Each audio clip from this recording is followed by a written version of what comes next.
मुंबई वो शहर है जहां हर दिन लाखों लोग अपने सपनों को सच करने की उम्मीद लेकर आते हैं।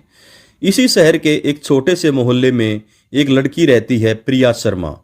प्रिया एक साधारण लड़की थी जिसके बड़े बड़े सपने थे, जिसकी उम्र 25 साल थी और वो एक छोटी सी ज्वेलरी शॉप में सेल्स गर्ल का काम करती थी।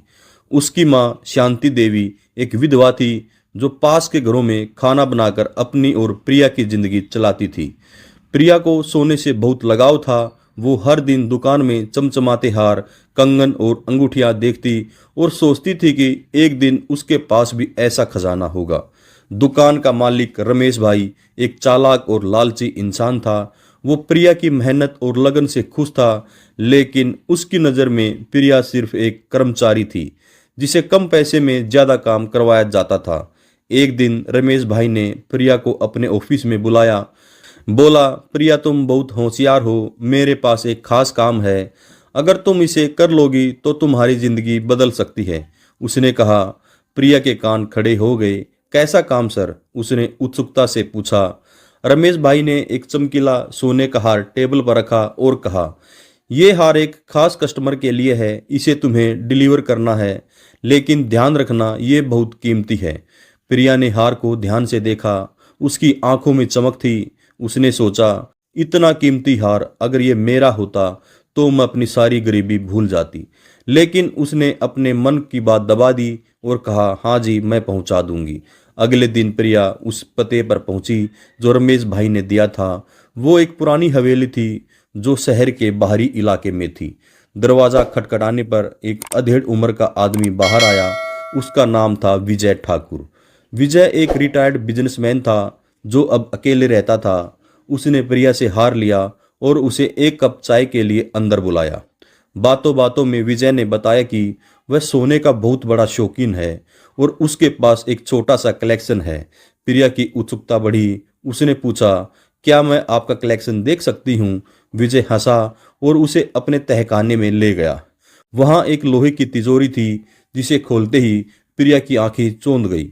सोने के सिक्के, हार और कीमती पत्थरों से जड़ी चीजें वहां रखी हुई थी। विजय ने कहा, यह मेरी जिंदगी की कमाई है, लेकिन अब मेरा कोई वारिस नहीं है। प्रिया के दिमाग में एक विचार आया। उसने सोचा, अगर यह सब मेरा हो जाए तो मैं रानी की तरह जिंदगी जी सकती हूँ। घर लौटते वक्त प्रिया का मन बेचैन था। उसने सोचा कि विजय अकेला है और बूढ़ा है और उसकी संपत्ति का कोई दावेदार नहीं है। उसने अपने एक पुराने दोस्त संजय को फ़ोन किया। संजय एक छोटा मोटा गुंडा था, चोर था, जो हमेशा आसान पैसे की तलाश में रहता था। प्रिया ने उसे सारी बात बताई और कहा, अगर हम विजय को रास्ते से हटा दे तो उसका सोना हमारा हो सकता है। संजय ने पहले तो मना किया, लेकिन जब प्रिया ने उसे तिजोरी की तस्वीर दिखाई जो उसने चुपके से फोटो ली थी, तो उसका लालच जाग गया। दोनों ने योजना बनाई।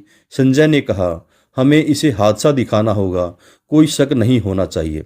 अगले हफ्ते प्रिया फिर विजय के घर गई। उसने बहाना बनाया कि रमेश भाई ने एक और हार भेजा है। विजय ने उसे अंदर बुलाया। उसी रात संजय भी चुपके से हवेली में घुस गया। योजना के मुताबिक संजय ने विजय को बेहोश किया और फिर उसकी हत्या कर दी।